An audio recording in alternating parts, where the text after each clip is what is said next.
Hello everybody. Recently my wife's been complaining that her car would not shift into gear. So let's say she was in drive and wanted to back into a parking spot.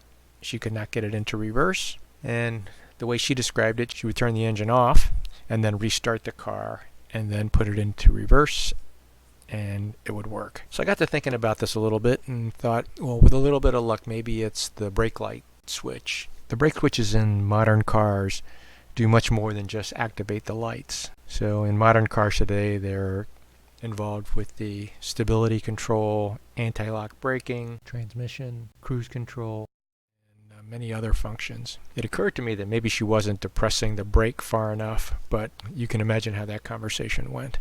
So I started looking into this a little bit, and this is the switch. If you're interested in understanding how they're installed, be sure to check out the video. I'll put a link in the upper right hand corner here, but I have a short video out there that shows how this switch is installed. So I went looking for the data sheet, which I was hoping would be available from the manufacturer, and I stumbled across this page.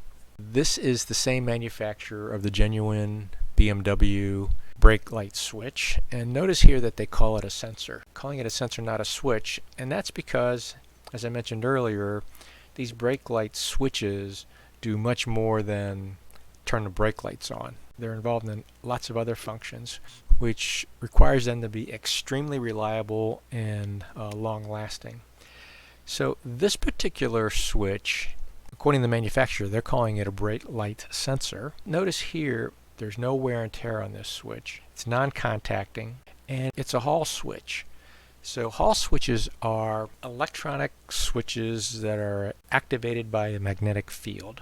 The switch here, as you can see, is a Hall switch, and that tells me that the likelihood of it being worn out is pretty slim. I mean, I guess it's possible, but the likelihood of a Hall sensor wearing out is pretty low. So I decided that maybe it's out of alignment. These are self-aligning switches.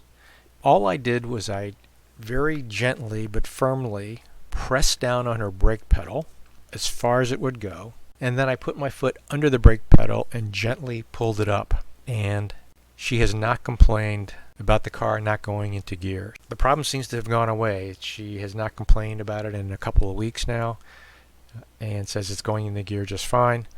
So again, before you go replacing a switch, crawling under the dash, buying a switch, contorting your back and body to get to the old switch, replace it, and install the new one, you might want to try what I did. Incidentally, in my other video showing how to install this, I also make mention of the fact that the same switch is used in Mercedes, BMW, Mini Cooper, and Land Rover. And just because they look the same, you should not jump to the conclusion that the switch can also be used in other vehicles. You'll notice here that a 2 or 3 wire interface is available. So the OEM could have ordered it in a 2 wire configuration or may have ordered it in a 3 wire configuration.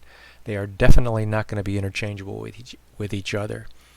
But as of right now, at least the cross-reference that I provided in my other video seems to be accurate. I don't have any information to the contrary. It's exactly the same switch made by the same manufacturer.